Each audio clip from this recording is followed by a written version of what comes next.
Thank you, David, for your generous introduction. Tim, wherever you are, I would have taken the tickets. And David, I'm grateful too for you naming the elephant in the room. When first invited to this gathering, I hesitated to accept this invitation. As you will be clear, I'm neither an economist nor a professional theologian.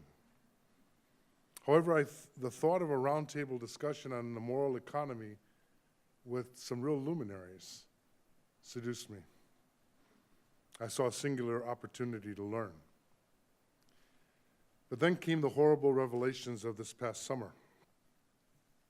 In the last month, it seems the church has been brought to our knees by the bitter fruits of a toxic culture of clergy, sexual abuse, and Episcopal cover-up. As Catholics, we look on aghast and ask, how was it allowed to get like this? This painful issue, which is evoking globally a sea change in terms of the church's response, a change that will, I am confident, lead to healing and a restoration of trust. This issue is not the one I'm going to speak about tonight. Not speaking about it feels a little like talking about faith and economy the week after 9/11. I'll do my best. Let me begin with the memory of a brush with death that happened to me on Christmas Eve, 2013. I was driving around my workplace, the city of Indianapolis, carrying out some last-minute Yuletide obligations. I was listening to a talk show that featured a conversation between a brother bishop and a well-known nationally syndicated columnist. The writer was a Catholic, and she was quizzing the bishop, the good bishop, about the apostolic exhortation, really the programmatic statement, of the new Bishop of Rome, Francis. You know that statement, it was called The Joy of the Gospel. The writer's questioning did not conceal her anxiety over the content of the document. Less than a month after its publication, the letter had already produced some vocal critics, particularly, and I would say almost exclusively, its fourth chapter, which concerned the social dimension of evangelization. The writer mentioned that portion of the letter sounded like a study in economics that would have been better served by including statistics, graphs, tables, and the like.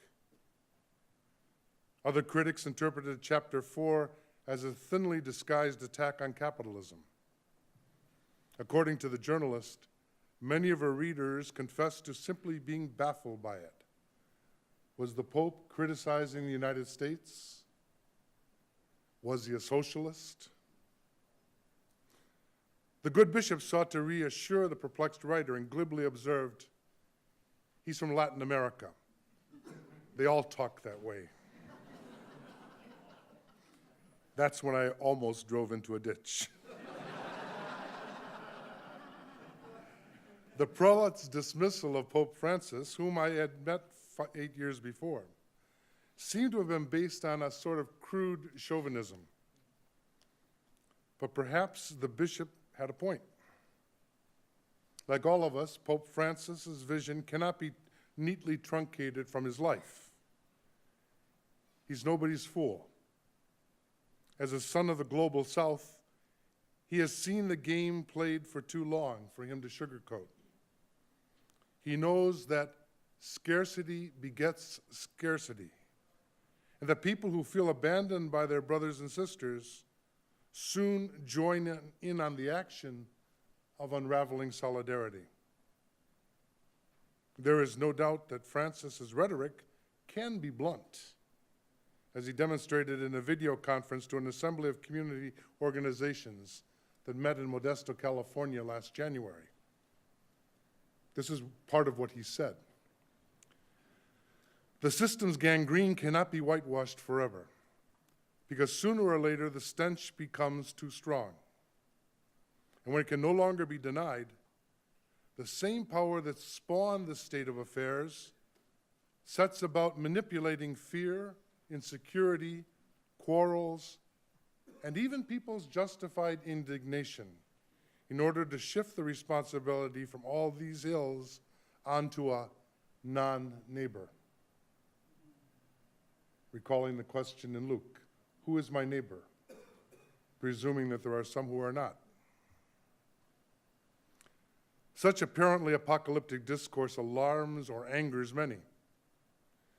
Like his teaching on the issues around ecology, Francis's statements on the economy are caricatured as clerical meddling in secular and scientific spheres. Now, the Second Vatican Council certainly recognized there are spheres of earthly affairs that have their own laws and logic. But it is also true that Christian faith has a public dimension that includes a witness in the public square and in the marketplace. Now, my very modest contribution to this evening's program is to consider with you three questions. Why does the church demand a voice in economic affairs? Then, thinking of Catholic Christianity's most well-known spokesman today, we might ask, what is Pope Francis trying to do when he speaks about economic justice? Finally, what are his principal points of emphasis? And this third question, the clearest nexus with the subject of this evening. And finally, what might we think about doing as we walk out tonight? I'll warn you, I never say in conclusion, because someone once defined second wind as what happens when a bishop says in conclusion. Let's begin with that first question. Why a voice? Why should the church exit from the sacristy and say something in the marketplace? The 1971 World Synod of Bishops famously observed, action on behalf of justice and participation in the transformation of the world fully appears to us as a constitutive element of preaching the gospel, or in other words, of the church's mission for the redemption of the human race and its liberation from every oppressive situation. They weren't just Latin Americans who signed on to that one. However, in his encyclical Deus Caritas Est, Pope Benedict XVI maintained that it is charity, not justice, that is constitutive of the church's mission. For his part, Francis would justify his church's interest in the social dimension of our life with these words. It's his opening salvo in that famous chapter 4. To evangelize is to make the kingdom of God present in our world. Yet any partial or fragmentary definition which attempts to render the reality of evangelization in all its richness, complexity, and dynamism does so only at the risk of impoverishing it or even distorting it.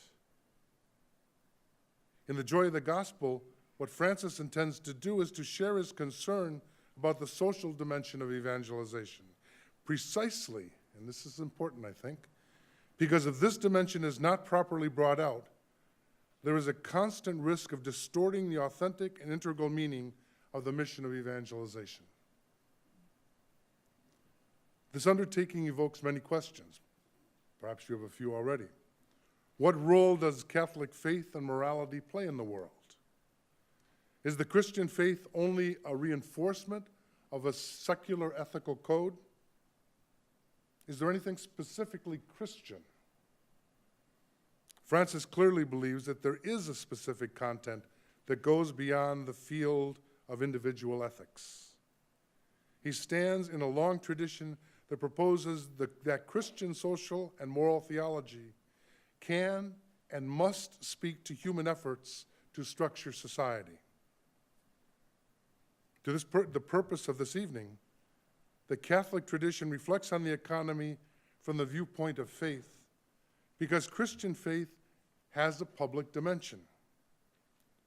And maybe Francis bridges the apparent gap between the Synod of 1971 and his illustrious predecessor in proposing the kerygma, or the essential content of the Christian proclamation and witness, has a clear social content. At the very heart of the gospel is life in community and engagement with others. The content of this first proclamation has an immediate moral implication centered on charity. However, in my opinion, more than his predecessors, Francis encourages reflection, even debate, about his doctrine. He certainly is much more tolerant of open and at times vicious dissent. He does not invoke infallibility to support his conclusions regarding social phenomena, but he does insist that the Christian life has a social dimension and rejects any attempt to reduce the response of faith to an individualistic morality. I think he would agree with a friend of mine who says, if my life of faith is me and Jesus, it may be only me. As a good pastor, he claims the responsibility of speaking on social morality for the good of all.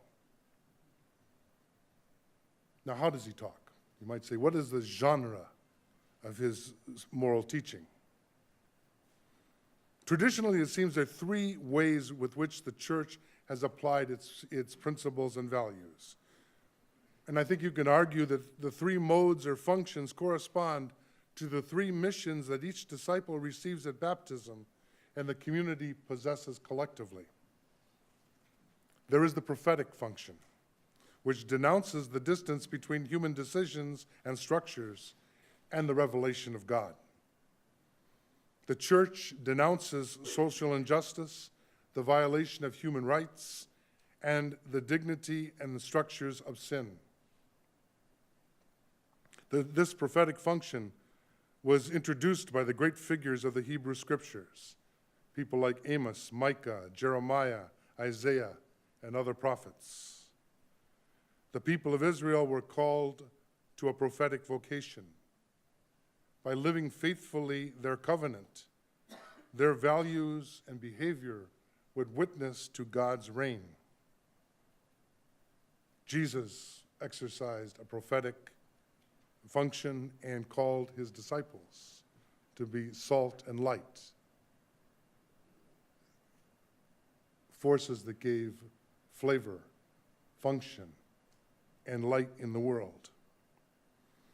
The second function of Catholic social teaching consists in proposing ways in which the society can be more beneficially organized in the service of the common good. This corresponds to the regal or pastoral mission received in baptism. Finally, Catholic social teaching also insists on virtuousness, corresponding to the priestly mode or office.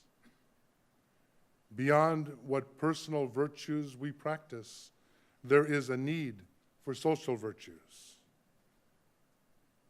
This didn't begin with Francis. One of his predecessors, Pius XI, did not trust competition to be the sole rule of the markets, but instead demanded that the virtues of social justice and social charity regulate the economy. It seems to me that Francis exercises principally the first and third modes. That is, his teaching emphasizes the prophetic and comes from the prophetic experience and priestly modes. John Paul II and Benedict also made use of the regal function, perhaps because of the length of the pontificate of the former and the scholarly formation of the latter. For Francis, denunciation is rooted in the proclamation of a value. It is not simply calling something evil, but at the same time calling us and our society to something good, something better. And while it's possible to talk about the many principal points of his moral doctrine, I'd like to just, in kind of almost headline form, which can be an excuse for intellectual laziness or shortage of time, talk about four. The first one I think is really important. Francis insists on radical social change. But the starting place for the change is not the center, it's the periphery. He's always inviting us to go to the existential peripheries of life. Now, if you ask me to define, like somebody might, what's a periphery? Well, one of the easiest definitions for me, which I think is faithful to his thought, is it's a place that's hard to see. If you look what people, the injustice in the Gospels, it's not that people are overtly and programmatically oppressing the poor. They just don't see them. That's the point of Matthew 25 that should keep us sweating. That's the point of Luke's story of the rich man and Lazarus. The fellow ate well every day. He never saw the guy at his gate, at least in my reading of that parable. So, the topic of this evening, an age of inequality, influence in a decisive manner by giving shape to that demand. In this regard, universities and business schools, like this great institution, should foresee and provide as a fundamental element in their curricula a formational dimension that educates the students to understand economics and finance in the light of a vision of the totality of the human person, avoiding a reductionism that sees only some dimensions of that person. An ethics is needed to design such formation. The social doctrine of the church would be of considerable help in this connection. Secondly, to live in solidarity. Understanding church teaching is the first step. Going deeper still is being mindful of the role it plays in one's daily life, of understanding that no area of human activity falls outside liberty, truth, justice, and solidarity. This happens at all levels and involves the choices one makes in investing savings, as well as in spending money and consuming goods. For instance, the markets live thanks to the supply and demand of goods. In this regard, every one of us can influence in a decisive manner by giving shape to that demand.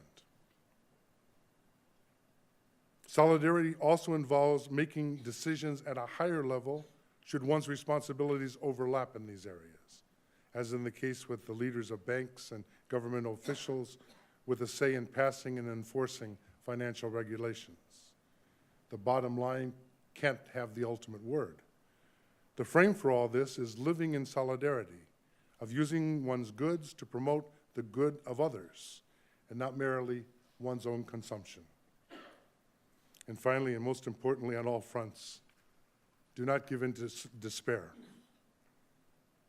In front of the massiveness and pervasiveness of today's economic financial systems, we could be tempted to abandon ourselves to cynicism and to think that with our poor forces, we can do very little.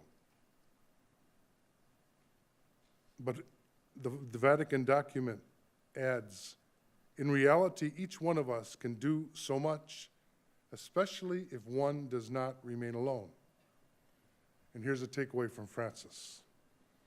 If you examine his messages over the last 5 years, Francis goes out of his way to recognize the emergence of movements in civil society that allow people who live in solidarity to put their action towards common causes. An example was that meeting in Modesto, and a couple of years earlier, a similar meeting in São Paulo, Brazil. Francis offers the reassurance that no action is wasted because it all rests with God. It becomes part of a buoyancy that exceeds our poor forces, uniting indissolubly all the actions of goodwill in a web that unites heaven and earth, which is a true instrument of the humanization of each person and the whole world as a whole. And with our collective witness, who knows? There could be a revolution of tenderness, and the world will be left to wonder what on earth just happened. Thank you.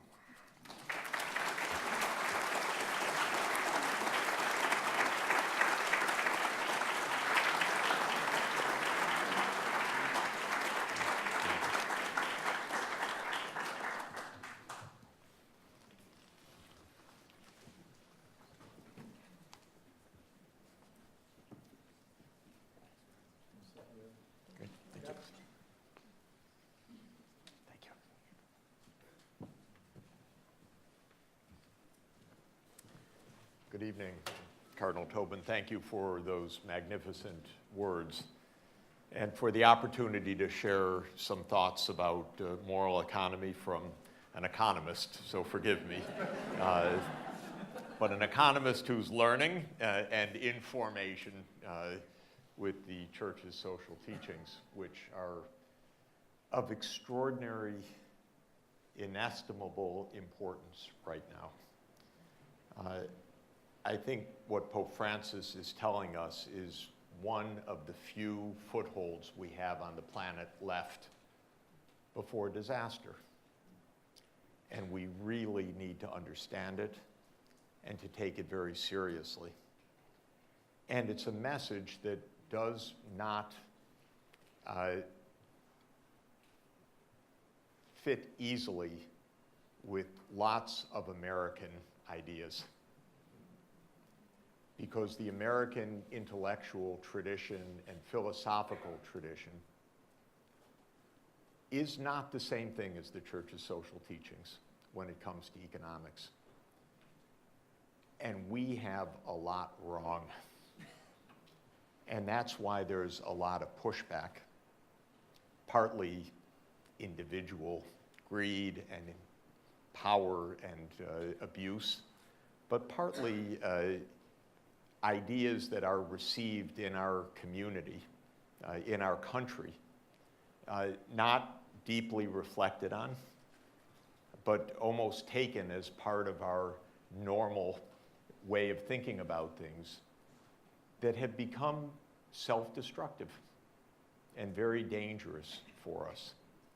And I regard what Pope Francis is telling us in his great messages like Evangelii Gaudium, which Cardinal Tobin just referred to, and in Laudato Si, as crucial for our survival right now, not less than that. The Church has been grappling with this question of the market economy and morality, of course, since Jesus himself, though we didn't have a capitalist market economy, but we had injustice and we had poverty and we had the challenges of inequality. But in modern times, for the modern economy, the Church has been grappling with this question, I think it's fair to say, since 1891, Rerum Novarum. And Rerum Novarum was an encyclical of Leo XIII about new things. Rerum Novarum. And what were the new things that Pope Leo XIII was referring to? It was the new things of industrialization.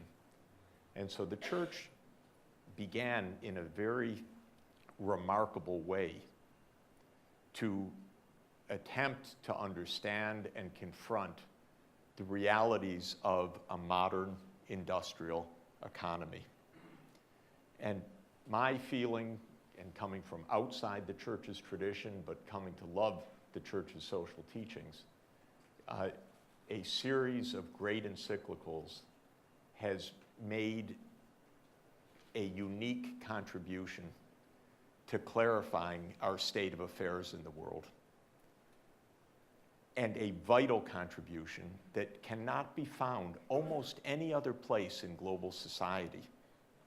And this tradition from 1891 through several very important statements, and I would add Laudato Si as one of the great messages of our time, one of the very most important messages of our time, tell us things that we will not hear about the economy almost any other place. And I guarantee you will not hear it in an economics department.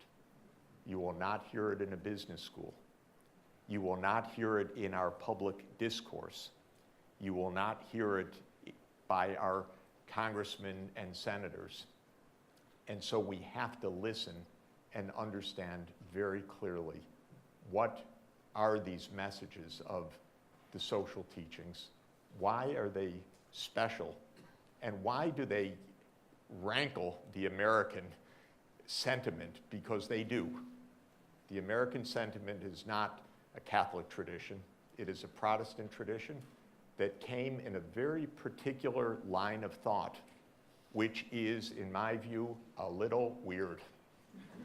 So let me explain that, if I could, just to take us back and then to take us briefly through what I regard as the critical messages of the social teachings. You could say that the modern economy is about 200 years old.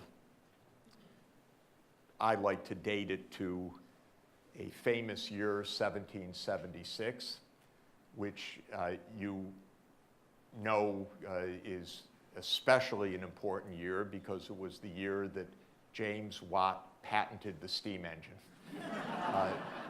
It was actually famous for other reasons. I'm sure you're thinking the second most important reason was that Adam Smith published The Wealth of Nations that year. And there was a third reason I acknowledge, and that was that Gibbon published The Decline and Fall of the Roman Empire.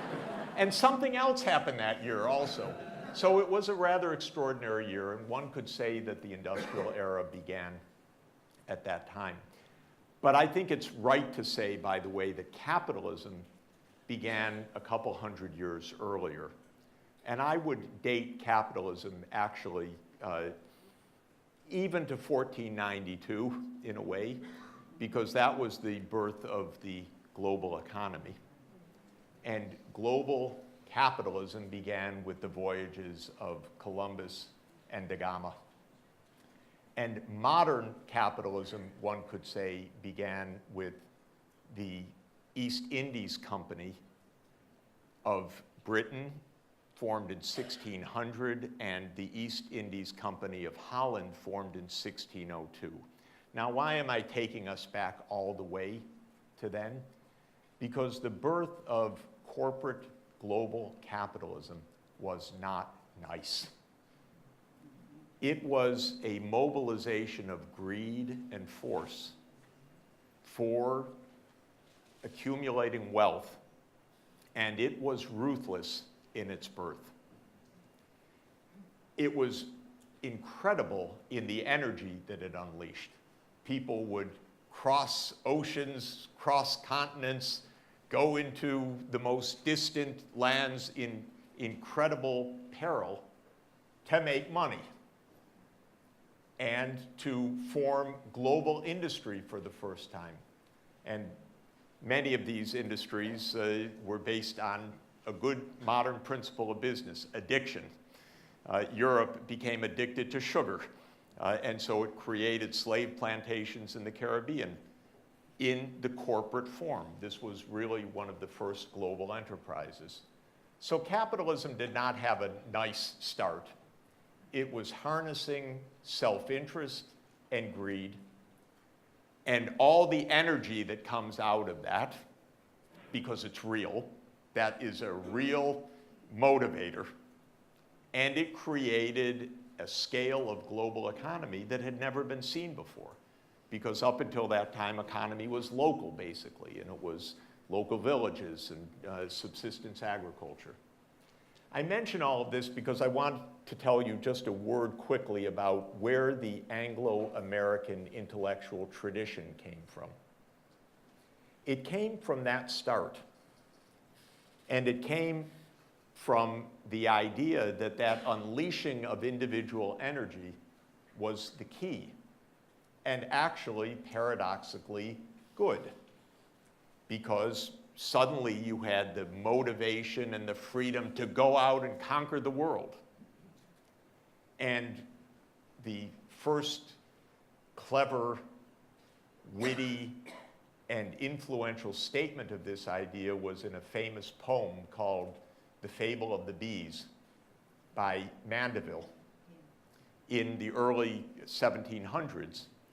And he wrote a poem that said, the bees have created this great hive by all of their vices being allowed free vent. And each of the bees individually is going out and with all the vice, but the result is social virtue in the end. This was the paradox, that by unleashing greed, which the sages had taught forever should be kept under control, you would create dynamism, you would create greatness, you would create, as Mandeville said, the envy of all of the other hives.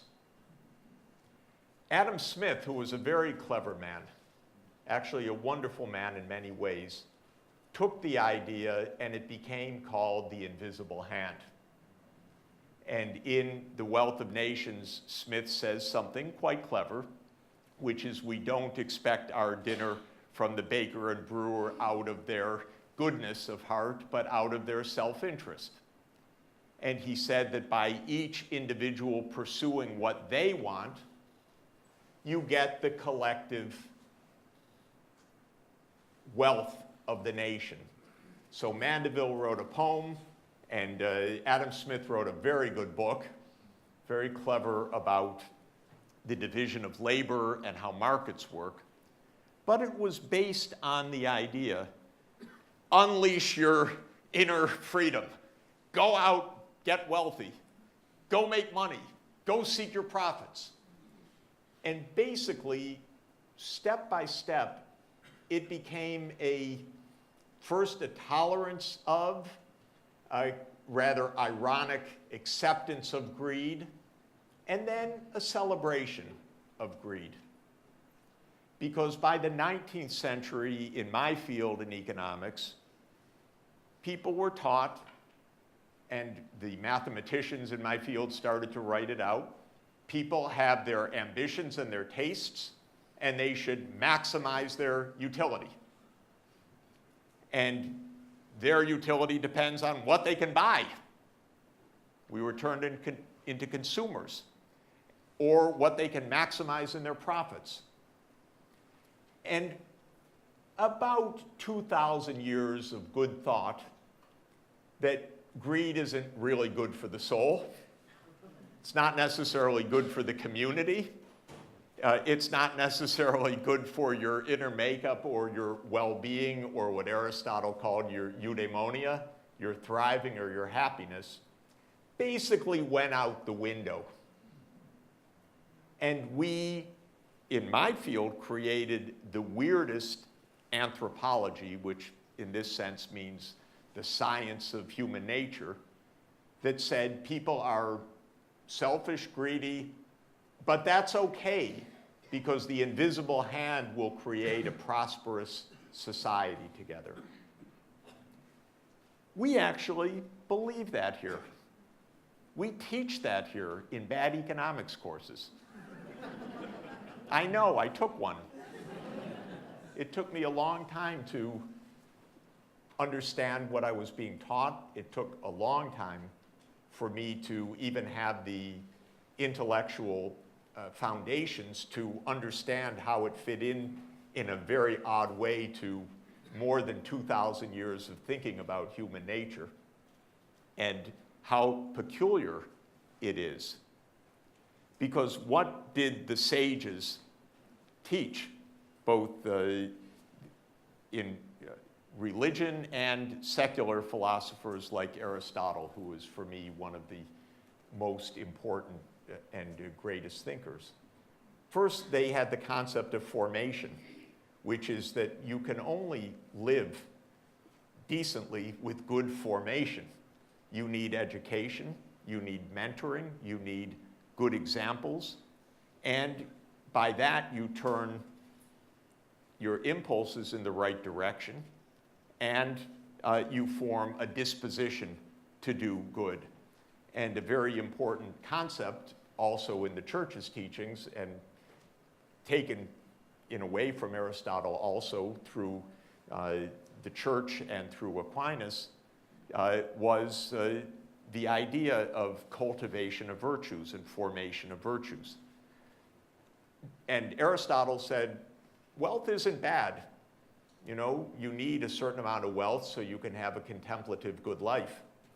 But don't go crazy because you will become a prisoner of your greed.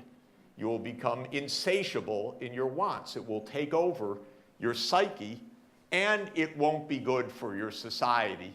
Nobody likes an insanely greedy individual, and Least of all should they become president, I might add.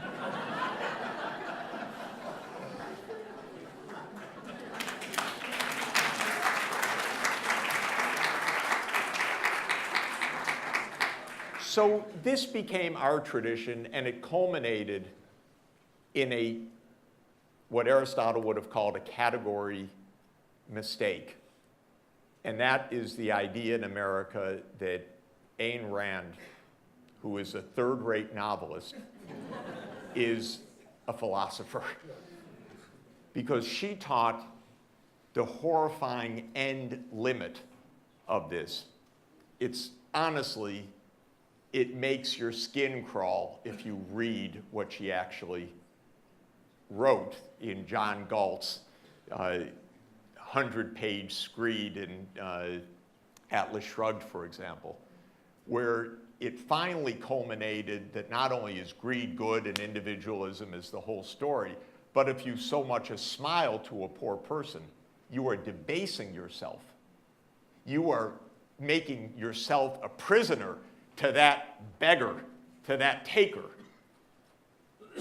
I don't know if half the Congress believes this, but it's not a small amount, including the Speaker of the House.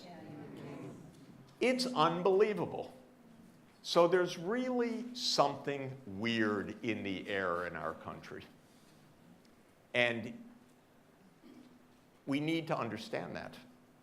Now, let me come back to Rerum Novarum and what the church taught and what it continues to teach, which is extremely important.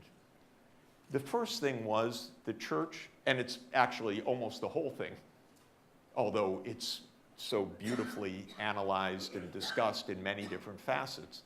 But the church said in 1891, market economy is okay.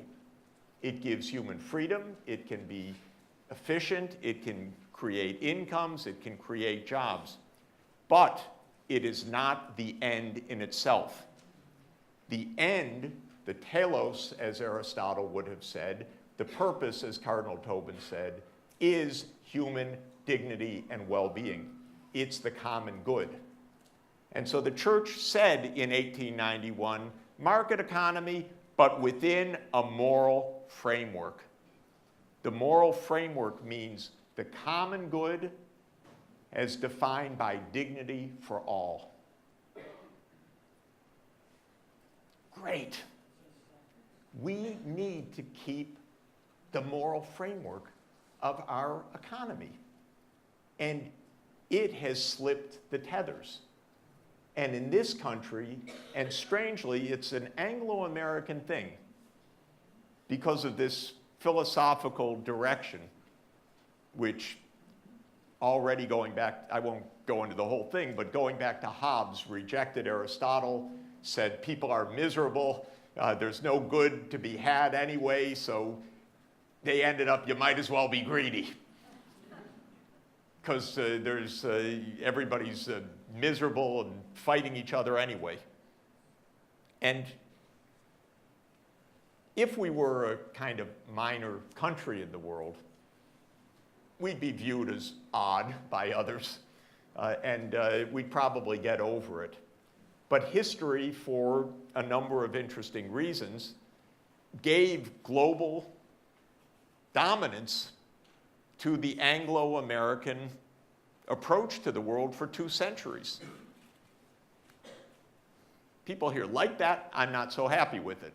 I believe always we need a shared world, not an American dominant world.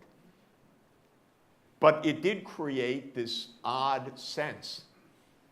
Go at it, greed is good, the market is it, and we have our wealth and power to prove it. And we also push those ideas out to the rest of the world. I know it because most of my activity is in other places in the world, the places hard to see. And it's weird what we do. We say, privatize your health care, and you can't give poor people things, they won't appreciate it, you have to sell it to them. And a lot of strange American ideas get pushed in this. Well, the church has steadfastly and brilliantly kept the concept of a moral economy, with Pope Francis being the world's most important spokesperson and visionary for this idea at a time when we desperately need it. And just to mention a few, for me, the highlights, the best hits of the social teachings. At every juncture of modern history from Rerum Novarum, the church weighed in. So it's not strange for the church to deal with the real economy or to deal with climate change. That's the tradition, the great tradition of the church, to help find the common good and the meaning and the human dignity and the way out of the mess. And for me, I've studied a lot the John F. Kennedy's administration. Pope John the 23rd wrote a social teaching, Pacem in Terris, which was the teaching that statecraft itself is not a Machiavellian power struggle, but has to be within a moral framework, the same way as an economy. And then I was fortunate to be in an advisory group for Pope John Paul II when he wrote on the 100th anniversary of Rerum Novarum, Centesimus Annus, 100 years. Because in 1991, Poland had just gained freedom. Eastern Europe was in reform. I happened to be Poland's main external advisor at the time. So the Pope was a little interested in what was going on. But he wrote an encyclical that said to Eastern Europe, the market economy is good, but don't let it get out of hand. It should be a market economy of free transaction, but with dignity for all, with care for the poor, with a moral framework. And one of the basic ideas is private property rights are not inviolable. They are not at the top of the peak, they are instrumental. And when private property becomes inimical to human dignity, because people are starving, for example, you better stop the property rights and help the poor people who are facing the injustice. So that was Centesimus Annus, also about the new moment of freedom in Eastern Europe. One could add in another phenomenal encyclical of crucial importance, Populorum Progressio in 1967 of Pope Paul VI. What was that? That was in the new post-colonial age. What is the moral framework for dealing with the newly independent countries? Again, very practical, very timely. So I view Pope Francis's encyclical and message about our time, and I would use another Greek term to help understand it. The new thing for Pope Francis is what the scientists call the Anthropocene. The Anthropocene is the term we use to mean that we have taken over the planet physically, how the climate works, how the biodiversity functions, what grows, what doesn't survive on the planet. And for the scientists that I deal with in Columbia University, when I was director of the Earth Institute for 14 years, they're terrified by the reality of greed out of control because it's destroying nature and it's destroying the climate. And we could mention anything, but if there's any doubt about climate change being utterly real and utterly dangerous, it is. Don't worry about the doubt, worry about the reality of a climate out of control, under human mismanagement. So Laudato Si is about the new thing of the Anthropocene. And what Pope Francis is telling us is we have to get the greed under control if we're going to survive now. Because the greed is blinding us to the dangers. Why is the US pulling out of the Paris Climate Agreement? The simple line is because the president's a nincompoop, an ignorant, a nasty, person, a psychopath, by the way, all of it. But that's not really why he's pulling out. He's pulling out because the oil and gas industry here owns half the Republican Party in the Senate, and they told the president to pull out. It's the greed that's doing it. It's the corruption of the political system. It is the inability of a CEO of an oil company to say, I shouldn't destroy the planet, I've got a bottom line to meet. And what Pope Francis is saying is, no, that's not right. The property rights, the profit, the greed motive cannot be what determines our fate. We will destroy ourselves that way. And in our age of inequality, I can also tell you, and I'll come to a close here, there is nothing in a market system which ensures fairness. Market systems give a lot of energy. They unleash greed. I think, by the way, that Jesus and Aristotle and Aquinas and others and the Buddha were all correct in saying that greed is addictive and it doesn't make the greedy person, however rich, very happy. It's not a path to well-being or salvation. It makes you rich and greedy and probably unhappy. But it also now is putting us in profound peril. And the final message I want to leave is the market system is not self-regulating. It doesn't keep you from going over the cliff.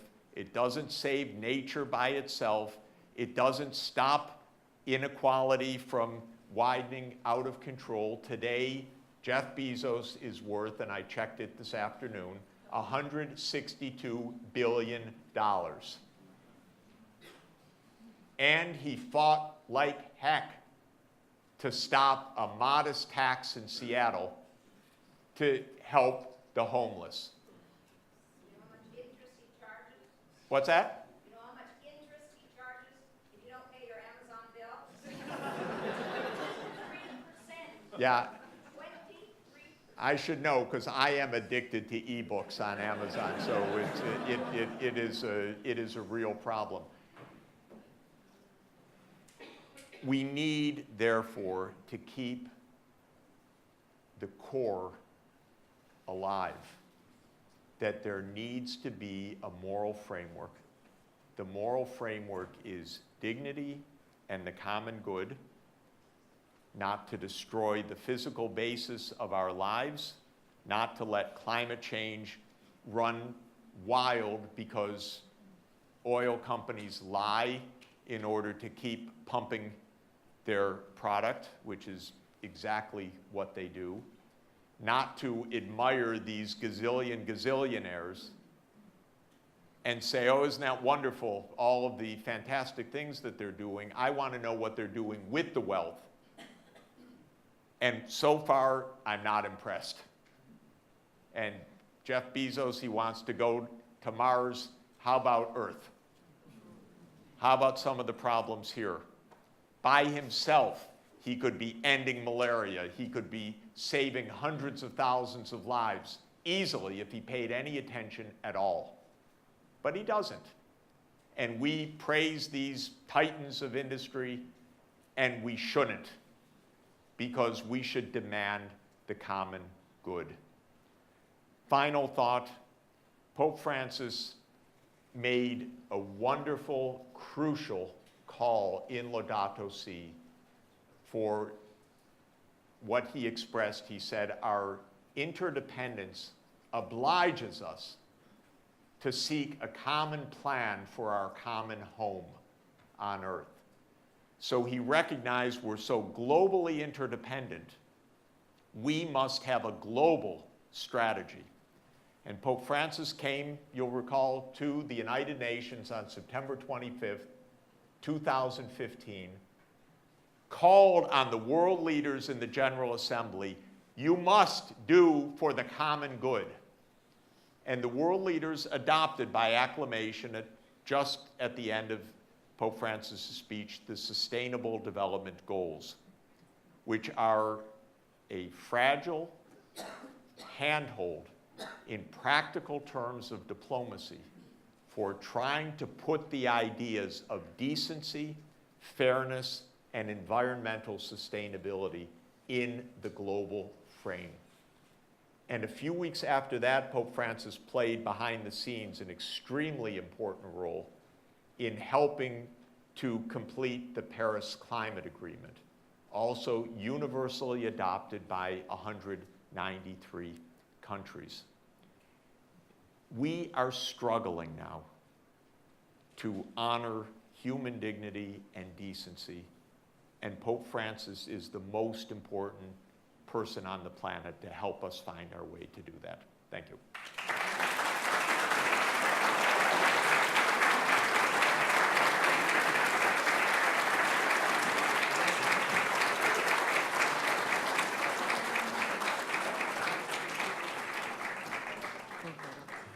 Jeff Sachs, thank you very much for that on-point and inspiring presentation. Now, Cardinal Tobin will join us here on the platform, and we're joined by Christine Emba of the Washington Post. Joe Tobin. Hi, how are you? Who will guide a discussion, thanks to Amtrak for finally getting us here. We appreciate it very much. Yeah, the news is always breaking, and so is our infrastructure. But that's fine. So to jump right in, actually, I thought that this was what I was able to hear of it, a fascinating discussion, if a little bit depressing at some points. But just speaking from my own perspective, I would say, as a millennial, one of the things,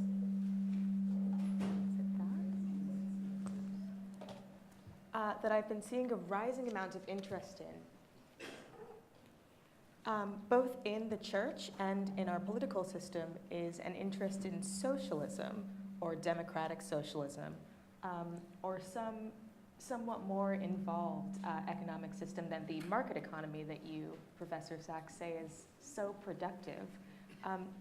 Cardinal, does the church have a preferred economic system? Do you? Those are two different questions, Christine. The church does not have a preferred economic system. It's never in its history that I'm aware of officially espoused a particular way of structuring society. It does have principles, and it says this is what an economic system should do. So, people who believe, and I think there's some good Catholics who believe that John Paul II baptized capitalism, failed to read the whole thing, where he has some rather savage critique of it, as well as a sort of state-run economy that ultimately makes people cogs in a large wheel. So no, there isn't. And do I have a favorite economy? No, I don't think I'm that sophisticated, but I do have some idea what works and what doesn't work. And I'll say that. I'll leave it to the professor maybe would want to answer that. Fair enough. Professor Sachs, I saw you nodding along. So just to be clear, I said incredibly productive and incredibly destructive. And that's the paradox of an unbridled market economy. I think that if you look for the practical secular application of the church's social teachings, you would say that you would look for a system which finds a middle way between the capitalism as everything market Ayn Rand version, and certainly at an opposite extreme, a centrally planned and owned economy which denies dignity and doesn't work. And I can tell you with my own eyes, I've seen, and my wife grew up in one such economy in Czechoslovakia. It doesn't work. So a market economy makes sense, and again, Leo XIII recognized that way back. But he said, not the free market economy, the moral market economy. And countries that do best on this are countries that say, yes, markets, but we take care of people also. And government is not an enemy, it's an expression of the common good. And government is looked to in the positive sense to provide necessary services, necessary protection, necessary regulation. The idea that government is the enemy is both factually very dangerous and distinctively this Anglo-American odd tradition, by the way, because almost no other part of the world really takes that view. So for me, without getting into labels so much, we're the only rich country in the world that does not have publicly provided health care. The only one. We have private monopoly health care, by the way. The costs are twice what other countries pay because, and I can tell you as an economist, these are local monopolies here. And because we tell the drug companies, sure, charge $1,000 a pill, even though your production cost is $1. That's the market way. We gave up on common sense, ladies and gentlemen. And the healthier, happier, longer-lived economies provide health for all. They don't burden young people with $1.5 trillion of student debt, which is what we've done for our young generation. Tuition is free in most of Europe, for example. What's the difference? They pay a lot more taxes. They say taxes are for the public good. In our country, taxes are the evil. You always have to cut taxes, especially for the rich, which we just did again. Now we have, by the way, $1 trillion annual deficit because it was really urgent to get a tax cut for rich people in this country last year. That's the difference of how we manifest this and how a normal economy would. I don't like the labels, particularly socialism, capitalism. I studied them 46 years ago, I have to tell you. They're a little bit outdated and outmoded, and they have a little 19th century and a middle 20th century feel to them. We need a mixed economy. It can be with a lot of private ownership as long as people pay reasonable amounts of taxes and the rich really pay their taxes instead of hiding it in the Cayman Islands or in other tax havens, which we create to allow them to do so. And we could have a lot more decency in this country. We're unbelievably rich in the average, but unbelievably wide gap, unprecedented. We've never had the kind of gap we have between the rich and the poor. And do you know, and I'll just stop here, life expectancy in the United States has declined the last 2 years in a row. We're leaving people to die in this country. In other countries, life expectancy keeps rising. In the United States, it's turned down. And that's the real measure of inequality. Incidentally, I think in the apostolic document that was produced after the financial crisis, Pope Francis specifically called out tax havens as immoral, along with maximizing stakeholder value and other kind of staples of our capitalist system right now. So we seem to have an awareness, though, at least societally, that inequality is rising. Our economy is not necessarily working the way that it should. It does not seem to be serving necessarily the common good. But from what I'm seeing, I'm not sure that it's having the salutary effect that we'd hope. People aren't necessarily circling around for better policies. We're seeing economic inequality used to divide. Economic uncertainty is being touted as the cause for racism, for partisanship. Are there certain moral ills that are brought to the fore when inequality rises? And how do we counteract those? Well, I have 8 sisters, and they're all really bright, and they used to have books, and I'd steal them from them. And one of them was doing her undergrad in history. And she had an interesting book one summer on the Allied bombing policy in the Second World War. And I found it very interesting and perhaps applicable today. Because the argument was that in order to do inhuman things to people, you have to take away their humanity first. Because the author demonstrated fairly conclusively that at the entrance into the Second World War, the United States was very strict. It vowed it would bomb only military targets. That policy shifted in the middle of the engagement. And at the same time, the propaganda had to change to reduce the enemy to something less than human. So you reach a point where General Curtis LeMay, after the horrific firebombing of Tokyo, which killed more people than I believe both nuclear attacks, said it showed what we were able to do last night shows that the Japanese, when properly kindled, burn nicely. Now, he couldn't have said that in 1941 because the people hadn't been prepared. And I look sometimes at the reality shows. You know, that was something, I was out of the country for 21 years and came back and found there were reality shows.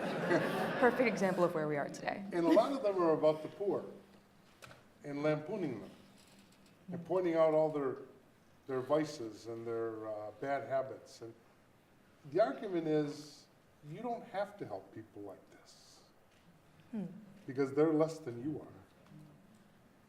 And so I think that these sort of, well, the fact that, as Professor Sachs said, that the United States is the only developed country, and I can tell you how scandalous this is in other countries, that does not provide universal health care.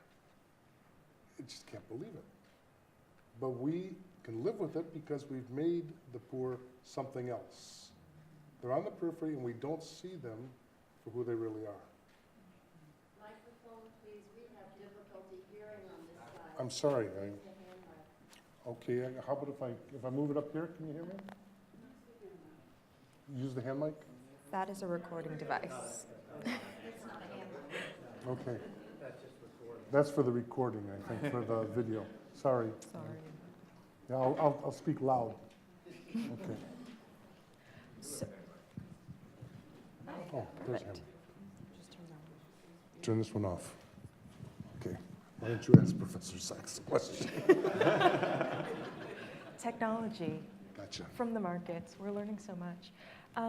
So thinking about this then, this dehumanization, this idea that we've lost a conception of the common good, how do we teach that? How do we go back to producing virtue in a society that's secularizing? And actually, Professor Sachs, maybe you have some thoughts on this, seeing how this is playing out in your field and elsewhere. We're seeing more anger about billionaires, more questions about greed, but that doesn't necessarily bring us together or give us any clear idea of what should be done. How do we teach that? Just staying on the secular side of things, I think one can make a very clear,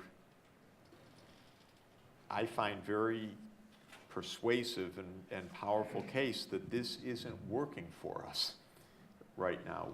We're not where we want to be as a country, and it's not making people happy. It is not making people satisfied with their lives. We have a massive decline of our social capital in this country, and all of the addictions which we know about, the rising suicide rates, the opioid addictions, and so on, I think are part of this phenomenon, this kind of unraveling that we're seeing. So again, Aristotle's idea was virtue was something that you cultivate for the purpose of being a full human being. And of course, the church has greatly elaborated on that. And I think we need to return to that idea, the idea that there's right and wrong, and but it's not only the right and wrong part, it's the cultivation of the decency, of the compassion, of the behaviors that are, we call them pro-social. You're helping other people. I don't see a way other than, of course, we should haul the crooks into court, and we should close the tax havens, and we should call out the corruption for what it is, and it's bad. But also, we need the moral, the prophetic voice, and what Cardinal Tobin was saying, I found every one of those ideas. The formation is crucial. We should be teaching ethics. I never was taught a word about these concepts in all my professional training, by the way. Nothing. All through PhD program, teaching at Harvard University for 20 years, teaching at Columbia University. You get it on your own or you don't get it at all. And that's odd, by the way. We're falling apart a little bit about that. We obviously came to the view either that greed is good or that ethics are something personal and not to be talked about because they're arbitrary, just what you feel. And we can't exist as a society that way without a little bit more understanding and clarity of this. Again, on a practical point, I like looking around because I travel nonstop, and there are a lot of places that have figured out a lot of things that would help us. And so it wouldn't be bad if we kind of, instead of hearing, oh, we're the best, we're the number one, we don't want to be like them, actually look at what some other places are doing that have solved a lot of the problems nicely and are happier, living longer, living healthier, without, not in utopia, but are solving some of the things that our society isn't right now. We've become a bit extreme. That's the problem. That's why it's not working.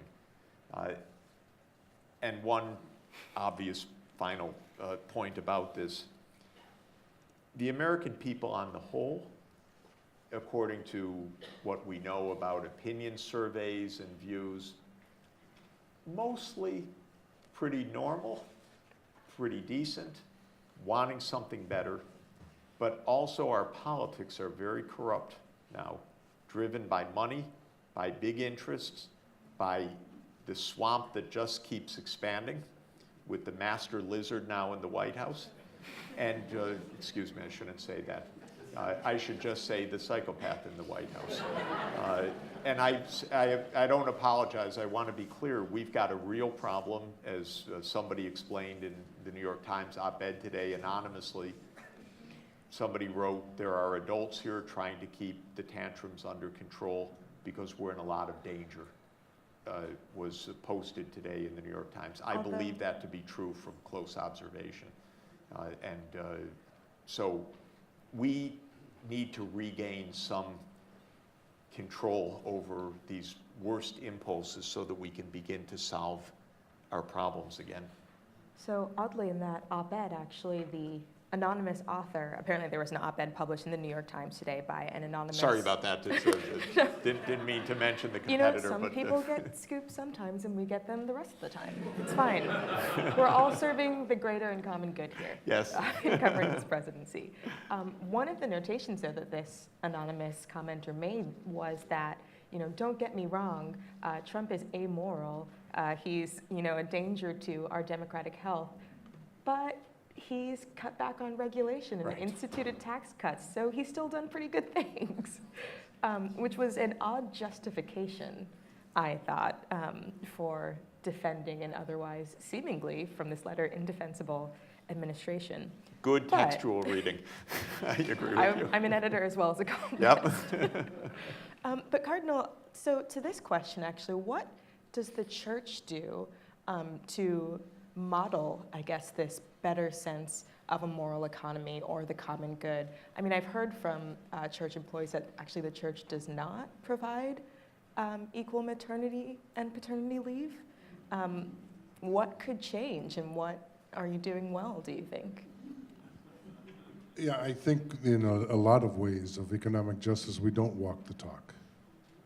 You know, and I mean, some of it is the just the tradition that if you're going to, because a lot of what, like teaching, was once given to people primarily who didn't have families, we've never adjusted to the reality that now most of the teachers in our schools have families and they have greater needs than we have. So yeah, you're right. We stand under that judgment too. I think what the church can do and what it does when we're at our best is that we make conscious choices to be in those marginal situations and to listen to marginal people, and most importantly, to give them a face. And I probably err a lot on the Pollyannish side, but I believe that if we can recognize the common humanity, that's half the game. It's when we reduce people to categories or caricatures or that we're in trouble. So yeah, no, the church has, I don't think we, if we ever claim to be perfect, we can't do that now. So yeah, it's all out there. And, but I think that we're also standing in a tradition of women and men who, if I can use a category, have found holiness in following this particular way. So it's a call to conversion. So a follow-up question on that remark, I suppose. I think it's one that we're all thinking about. The church has to have, credibility to discuss issues like the economy, but the events, I think, of the current past, say, month and a half have done a lot to damage that. In a conversation recently, I think the Cardinal of Chicago said that the Pope has a bigger agenda than addressing these sexual assault claims. What does that mean? Is this the bigger agenda? How do you think we should be addressing those claims? How do you think the church should be acting in order to preserve what credibility it does have? Well, I would say there's no doubt that there's been a tremendous hit on the credibility of the church and those who have pastoral responsibility in the church.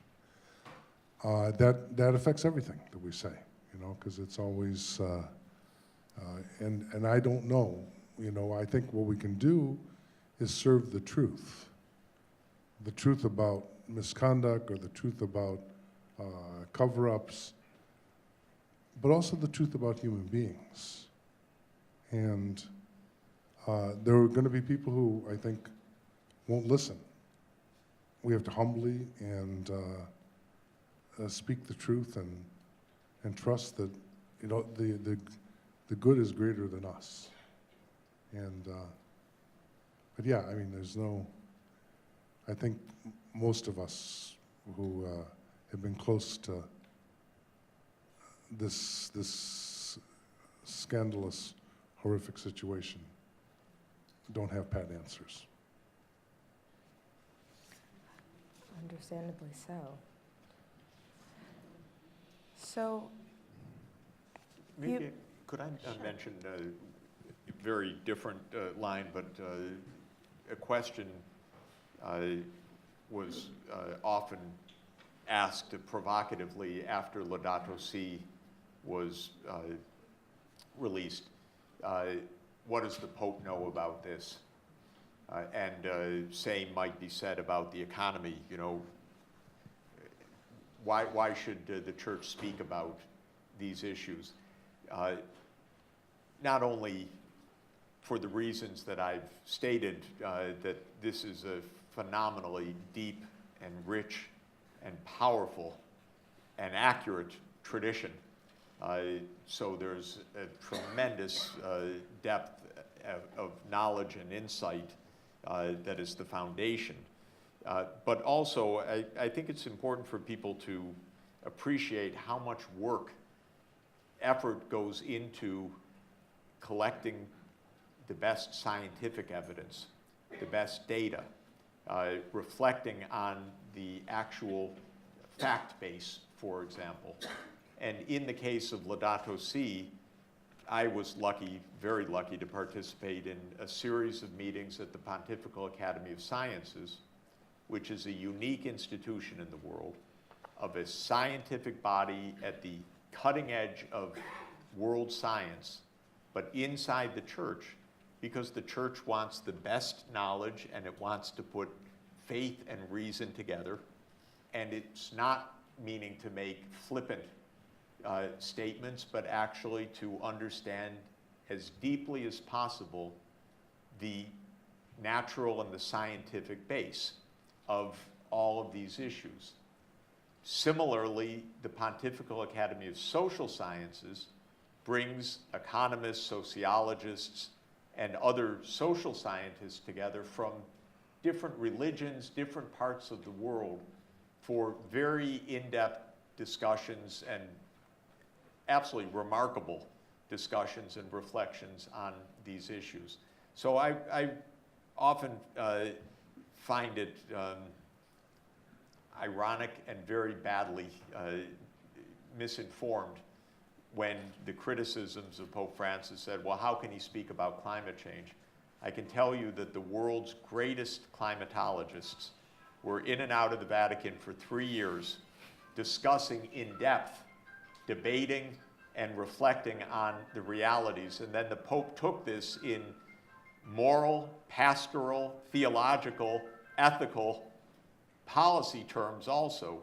He didn't pretend to be a climatologist, but he's very good science, very deeply educated in science, but it was based on an extraordinarily rich background. So I just wanted to add that dimension, because it's also true across the issues that you see the Pope speaking. I've been lucky to witness the care, the thoroughness, the preparation, and, by the way, the ecumenical discussion, because it's across religions and it's across different disciplines as well. And I think it's extraordinarily valuable. I don't know of another religion that does anything like this and is able, therefore, to bring such depth of moral insight and such depth of scientific and empirical insight together. I'm glad that you brought that up, actually, because one of the questions that I have, and maybe Cardinal, you can address this first, is what the church is thinking about the future. This is actually an audience question, but also one of mine. We're thinking perhaps about a future of automation, less work. There are various different proposals for how to deal with that. The idea of a guaranteed basic income where people are sort of paid for existing, other welfare programs. What is the church thinking about in these times? What are the values that we want to preserve as the economy changes? Well, I think that there's a notable magazine produced in this town, I think, and named after America, that actually last year had a whole issue on work, you know, and what can we think of a workless society, you know, that, yeah, I was just thinking of what, you know, John the 23rd's famous remark about how many people work in the Vatican, and he said about half. And, So we're all moving and, to the and Vatican. in my shop, we used to say he was an optimist. But I think, you know, there are people asking questions. I would suggest there's some that are a little more urgent, and that was some of the things that Jeffrey was citing, out of the questions out of Laudato Si'. I think what in my reading of it, what the Pope did for the first time in that document, he did two things really. First, he put the ecological question in the moral sphere for Catholics and anybody else who wants to think that way, but especially for us. Secondly, he clearly links, and I'm sure you've seen this, Jeff, in your travels, environmental damage to human misery. And the first ones to suffer are going to be the poor. And you see that the first ones who are going to suffer from the rising seas are going to be in Bangladesh, you know, in that massive delta. And there's several cities that are already threatened. So I think that those are good questions about, you know, the changing economy. Not everybody can work for a .com. You know, what do we do? But there are these fundamental questions about the survival of the human race that I think Francis is raising, and I would argue should be taken seriously. So to follow up on that just very quickly, do you think that the church in America is ready to receive that? I mean, I think that we do have a lot of discussion about the common good and policies for a more moral economy, you know, this discussion that we're having right now. But it has not necessarily translated into our politics. Even some of the most Catholic or Catholic-seeming congressmen and politicians, I'm thinking of one Paul Ryan, do not seem particularly interested in talking about climate change or inequality or raising taxes. How do we make that message real here? I think we have to raise the question, do I have a horizon that goes beyond my political identity? If I don't, if my politics are my identity, well, then I can't even really talk to you, you know, unless I'm feeling particularly benevolent. I think it's not so much, if the commandments come into, it's not the one that we might think of, you know, loving your neighbor as yourself.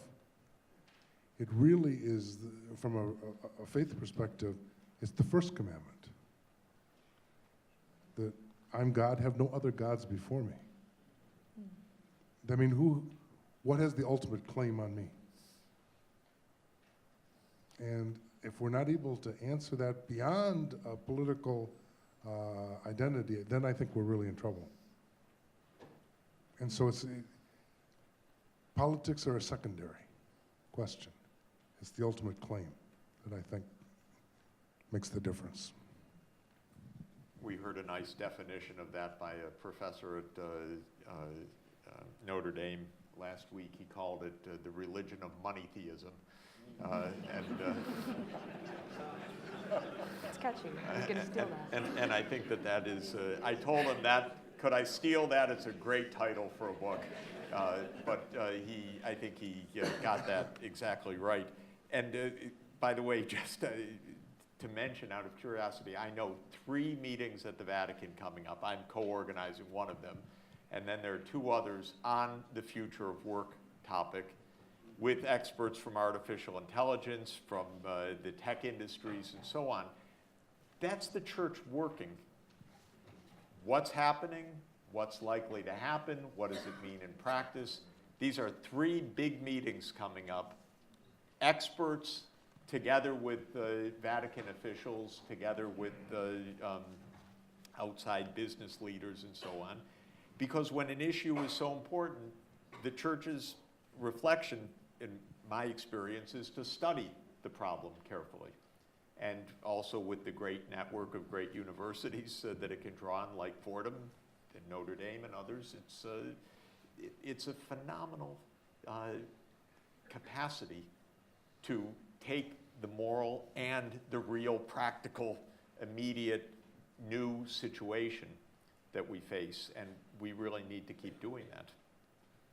So it looks like I only have time for one more question, but I'm going to go with an audience question that I also think will be useful to all of us, hopefully. What is one thing that you would suggest that an ordinary citizen, an ordinary parishioner, do to create a more just and moral economy? Like, what is one thing that we could do today, or next week, perhaps?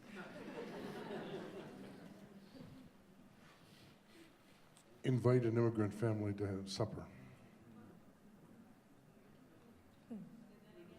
I'm sorry, invite an immigrant family to supper. Listen to them.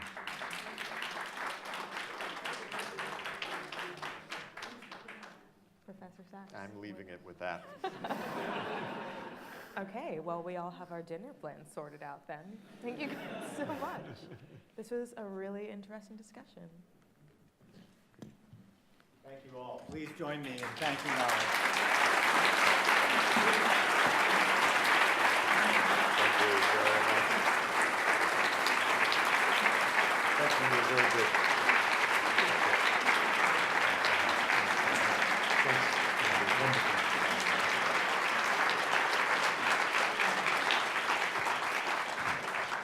Thank you, Professor Jeffrey Sachs. Thank you, Cardinal Tobin, for coming here. Thank you, Christine Emba, very much for that moderated discussion. This is the worst of all Catholic worlds. You didn't get a Mass, but I've just got a couple announcements.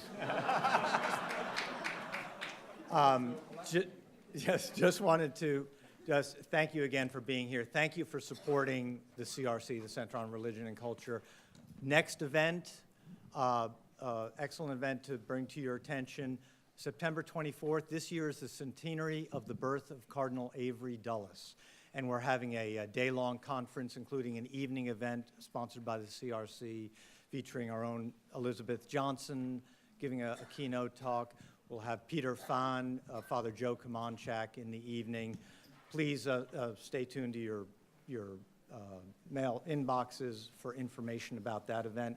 Another event we'll be having in December, related, I think, to the themes here, is that it's 35 years since Cardinal Joseph Bernardin gave a famous lecture on the consistent ethic of life here at Fordham University. It sparked some controversy back then, but under Pope Francis, certainly, the consistent ethic of life, the seamless garment from womb to tomb, and all of these issues that we're talking about, is something that has had something of a renaissance under this pontificate. And we've got Bishop Jerry Kikanis, retired bishop from Tucson, who was a Chicago priest and worked with Bernardin, who's going to come give an updated version of that. And we'll have another panel of people from other faith traditions. So just want to put that on your calendar. You'll be receiving more information. Thank you again for being here. Have a great evening.